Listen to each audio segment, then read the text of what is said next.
નમસ્કાર વિદ્યાર્થી મિત્રો, ધોરણ 12 વિષય અર્થશાસ્ત્રમાં આજે આપણે નવો ટોપિક જોઈએ 10.4 વિશિષ્ટ આર્થિક વિસ્તાર ઇટ મીન્સ કે સ્પેશિયલ ઇકોનોમિક ઝોન.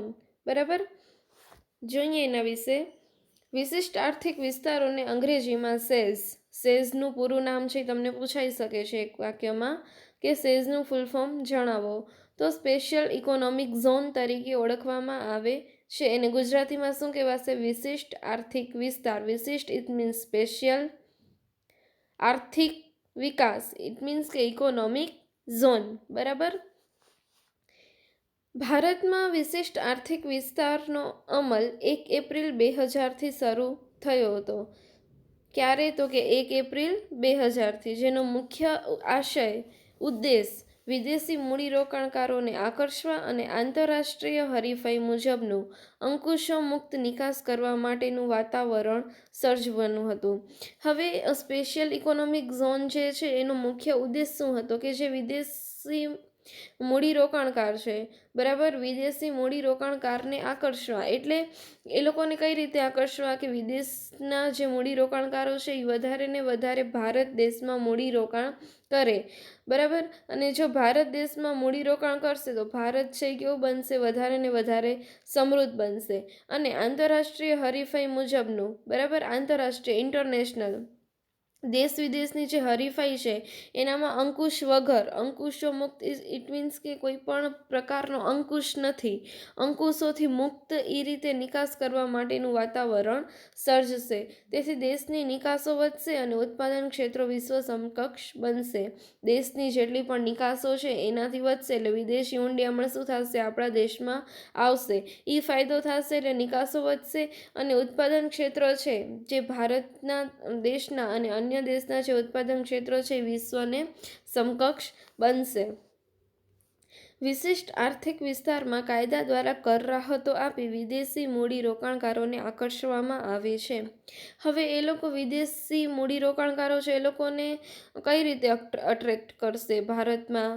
બરાબર, ભારતમાં મૂડી રોકવા માટે તો કે કાયદા દ્વારા છે એ થોડીક ઘણી કર રાહતો આપવામાં આવશે. સરકાર છે એ શું કરશે? કરવેરામાં થોડીક રાહતો આપશે.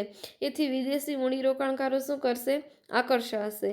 આ વિશિષ્ટ આર્થિક વિસ્તાર ચીનના વિશિષ્ટ આર્થિક વિસ્તારના મોડેલ પરથી વિકસાવવામાં આવ્યો છે. આપણો ભારતનો જે સ્પેશિયલ ઇકોનોમિક ઝોન છે એ શેના ઉપરથી બનાવવામાં આવ્યો છે એનો મોડેલ? તો કે ચીનના સ્પેશિયલ ઇકોનોમિક ઝોન ઉપરથી. બરાબર, જે પ્રત્યક્ષ વિદેશી મૂડીરોકાણ FDI ફોરેન ડાયરેક્ટ ઇન્વેસ્ટમેન્ટ દ્વારા નિકાસ કરતા ઉત્પાદિત ક્ષેત્રોનો વિકાસ કરવા ઉપયોગી છે. આપણો જે ઝોન છે, આપણો જે ઇકોનોમિક ઝોન છે એ ચીનના મોડેલ ઉપરથી વિકસાવવામાં આવ્યો છે. જે શું કરે છે? પ્રત્યક્ષ વિદેશી મૂડીરોકાણકાર હોય એના દ્વારા નિકાસ કરતા જે ઉત્પાદિત ક્ષેત્રો છે એનો વિકાસ કરવામાં છે એ ઉપયોગી નીવડે છે. વિશિષ્ટ આર્થિક વિસ્તારમાં કરમુક્ત વિસ્તાર ઊભો કરવામાં આવે છે. કરમુક્ત ઇટ મીન્સ કે કરવેરાથી મુક્ત. કરવેરા છે એ ભરવા પડતા નથી. બીજા શબ્દોમાં કહીએ તો વિશિષ્ટ આર્થિક વિસ્તાર એ એવો ભૌગોલિક વિસ્તાર ઊભો કરવામાં આવે છે જે દેશમાં જ એક એવો વિસ્તાર બને છે જે આર્થિક કાયદાઓ દેશના કાયદાઓથી ભિન્ન હોય છે. હવે આ સ્પેશિયલ ઇકોનોમિક ઝોન છે એમાં શું કહે છે? કરમુક્ત વિસ્તાર ઊભો કરવામાં આવે. અને બીજા શબ્દોમાં કહીએ તો એવો સ્પેશિયલ ઇકોનોમિક ઝોન છે, એવો ભૌગોલિક વિસ્તાર ઊભો કરવામાં આવે છે સરકાર દ્વારા, જે દેશમાં જ એક એવો વિસ્તાર બને છે. દેશમાં ને દેશમાં જ એક એવો અલગથી વિસ્તાર બને છે આર્થિક કાયદાઓ દેશના કાયદાઓથી અલગ હોય છે. બરાબર, દેશના કાયદાઓથી સ્પેશિયલ ઇકોનોમિક ઝોનના કાયદાઓ છે એ કેવા છે? થોડાક અલગ છે. વિશિષ્ટ આર્થિક વિસ્તારનો ઉપયોગ છે એ ચીન, Bharat, Jordan, Poland, Philippines, Russia અને ઉત્તર કોરિયા જેવા દેશોએ કર્યો છે. આપણે જોઈએ સ્પેશિયલ ઇકોનોમિક ઝોન આપણે ભારતમાં જોઈએ તો કે મુન્દ્રામાં આપણે જોઈએ, કંડલા બંદર જોઈ શકીએ છીએ. બરાબર, તો એ બધા વિસ્તાર કેવા કહેવાશે? સ્પેશિયલ ઇકોનોમિક ઝોન કહેવાશે. કે ત્યાંના કાયદાઓ છે એ દેશના કાયદાઓથી થોડાક અલગ હોય છે.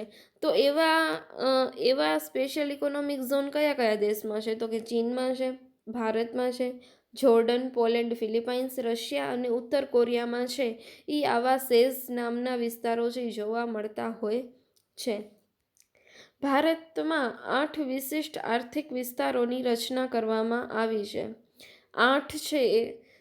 8 વિસ્તારો છે ત્યાં સેઝની સ્થાપના થઈ છે, જેમાં સાંતાક્રુઝ મહારાષ્ટ્ર, કોચીન કેરળ, કંડલા અને સુરત ગુજરાત, ચેન્નઈ તમિલનાડુ, વિશાખાપટ્ટનમ આંધ્રપ્રદેશ, ફાલ્તા પશ્ચિમ બંગાળ અને નોઈડા ઉત્તર પ્રદેશનો સમાવેશ થાય છે. 8 વિશિષ્ટ આર્થિક વિસ્તારો, એ 8 જે છે એ તમને એક વાક્યમાં પૂછાઈ શકે છે. એમાંથી તમે કોઈ પણ 6 લખો, એક વાક્યમાં પૂછાય તો ચાલે.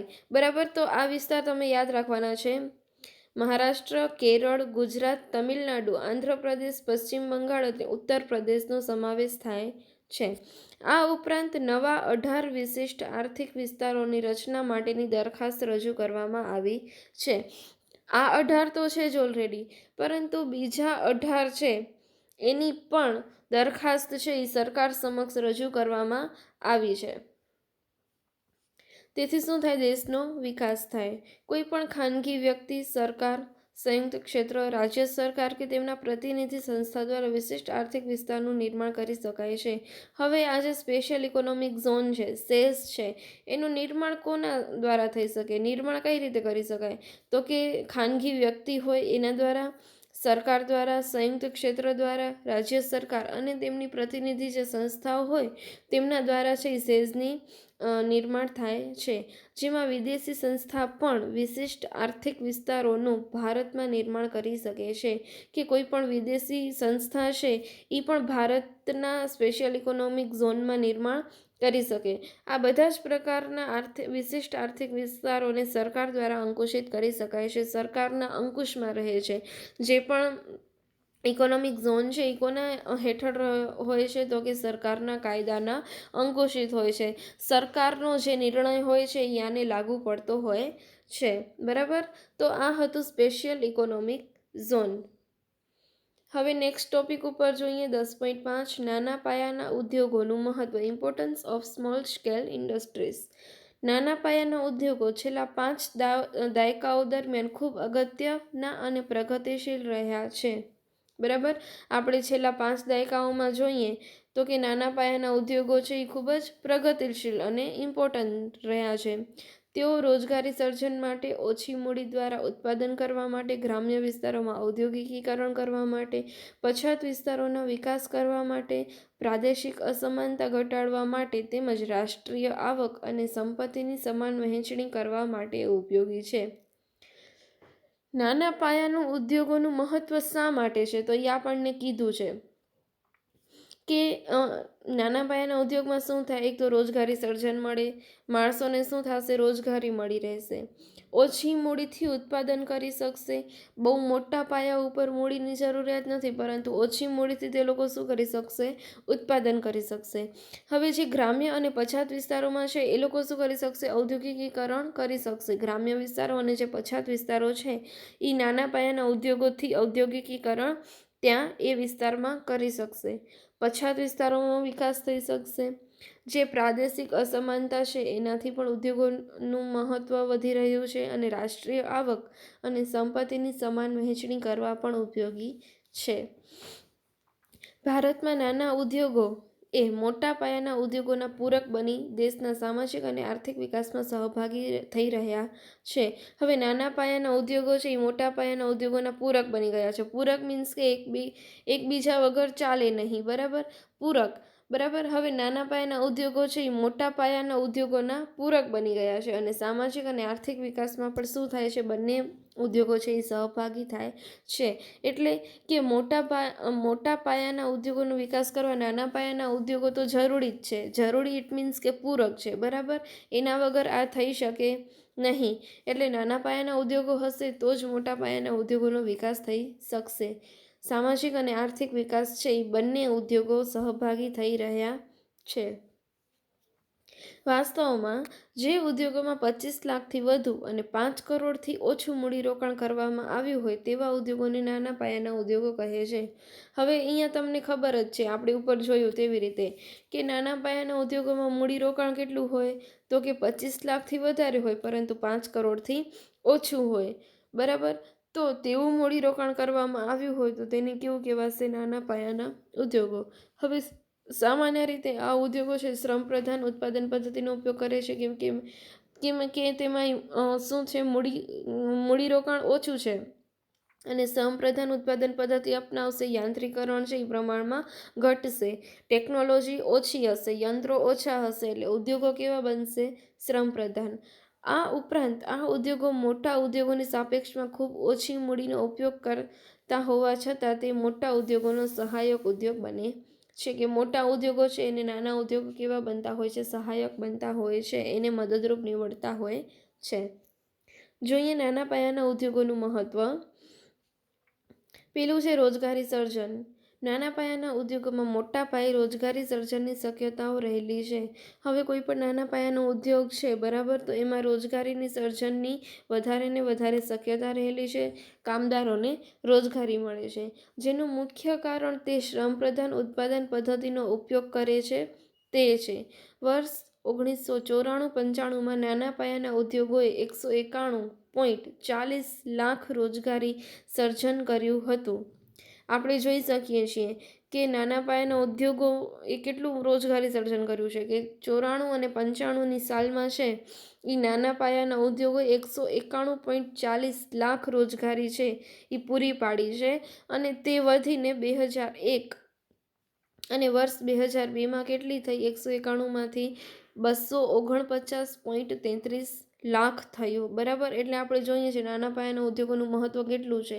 અને વર્ષ 2011 અને 12માં તો એણે હરણફાળ ભરી અને 1012.59 લાખ રોજગારી આપનાર ક્ષેત્ર બન્યું છે. એટલે નાના પાયાના ઉદ્યોગો છે એ દિવસે ને દિવસે સમૃદ્ધ બનતા જાય છે, લોકોને રોજગારી મળતી જાય છે. આમ નાના પાયાના ઉદ્યોગો ઉત્તરોત્તર રોજગારી સર્જનની ક્ષમતા વધારતા રહ્યા છે, જે ભારત જેવા દેશો કે જેમાં અતિ વસ્તી અસ્તિત્વ ધરાવે છે તેમના માટે શું છે? આશીર્વાદરૂપ બને છે. શા માટે? તો કે રોજગારીનું સર્જન થાય છે. બીજું શું કહે છે? તો કે ઉત્પાદન વૃદ્ધિ. સામાન્ય રીતે મોટા પાયાના ઉદ્યોગો શેનાથી ઉત્પાદન કરે? યંત્રોથી, આધુનિક ટેકનોલોજીથી, અને દેશમાં જરૂરિયાત ધરાવતી વસ્તુઓનું નાના પાયાના ઉદ્યોગો દ્વારા ઉત્પાદન કરવામાં આવે છે. હવે મોટા પાયાના ઉદ્યોગો હશે એમાં ઉત્પાદન શેનાથી થશે? તો કે નવી ટેકનોલોજીથી, મોટા યંત્રોથી. પરંતુ નાના પાયાના ઉદ્યોગો છે એમાં શેનાથી ઉત્પાદન થશે? તો કે દેશમાં જે જરૂરિયાત ધરાવતી વસ્તુઓ છે, વપરાશી વસ્તુઓ છે, એ ઉદ્યોગોનું ઉત્પાદન શેમાં થશે? નાના પાયાના ઉદ્યોગોમાં. શા માટે? તો કે એમાં મૂડીરોકાણ કેટલું છે? ઓછું છે પ્રમાણમાં, અને આવા ઉદ્યોગો છે એ ઝડપથી ઉત્પાદન વૃદ્ધિ કરી શકાય છે. હવે અહીંયા જુઓ કે વર્ષ 1994 અને 95માં 1,22,154 કરોડનું ઉત્પાદન થયું હતું. 94 અને 95ની સાલમાં, જે વધી અને એનું ઉત્પાદન કેટલું થયું? 2,82,270 કરોડ. અને 11 અને 12માં કેટલું થયું? વૃદ્ધિ પામતા 18,34,332 કરોડ. આપણે જોઈ શકીએ છીએ કે દાયકામાં કેટલો મોટો ફેરફાર આવ્યો છે, બરાબર. 18,34,332 કરોડ સુધી નાના પાયાનું ઉત્પાદન છે એ પહોંચી ગયું છે. આમ એણે શું કર્યું છે? ઝડપથી વૃદ્ધિ કરી છે, જેમાં ઉલ્લેખનીય બાબત એ છે કે ઓછી મૂડીના ઉપયોગ દ્વારા આ ઉત્પાદન છે હાથ ધરવામાં આવે છે. પછી શું કહે છે કે ઉત્પાદન એકમોમાં વૃદ્ધિ. નાના પાયાના ઉદ્યોગો દેશને અનેકવિધ લાભ આપતા હોવાથી દેશની સરકાર અને પ્રજા તેમાં ખૂબ રસ ધરાવતા હોય છે. હવે નાના પાયાના ઉદ્યોગો છે એ અનેક લાભ આપે છે દેશના લોકોને, તો એનામાં શું છે? લાભ મળતો હોવાથી દેશની જે પ્રજા છે એ લોકો પણ રસ ધરાવતા હોય છે.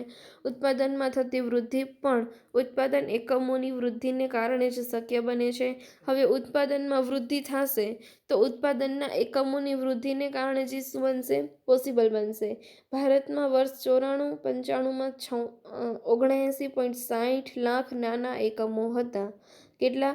79. 2001 અને 2માં 105 થયા, અને 2011 અને 12માં કેટલું થયું? વધારે ને વધારે વૃદ્ધિ પામી અને 447.33 લાખ આંક સુધી પહોંચી ગયા. એટલે નાના એકમો પણ ખૂબ જ વૃદ્ધિ પામતા ગયા છે, જે દર્શાવે છે કે નાના પાયાના એકમોનો વિકાસ ભારતમાં ઔદ્યોગિકીકરણની સ્થાપના તરફનું પ્રયાણ છે, કે દેશમાં ઉદ્યોગોનું પ્રમાણ છે એ ખૂબ દિવસે ને દિવસે વધતું જાય છે, લોકોની રોજગારીમાં વધારો થતો જાય છે, દેશનો આર્થિક વિકાસ વધતો જાય છે અને લોકોની જીવન ધોરણમાં પણ સુધારો થતો જાય છે.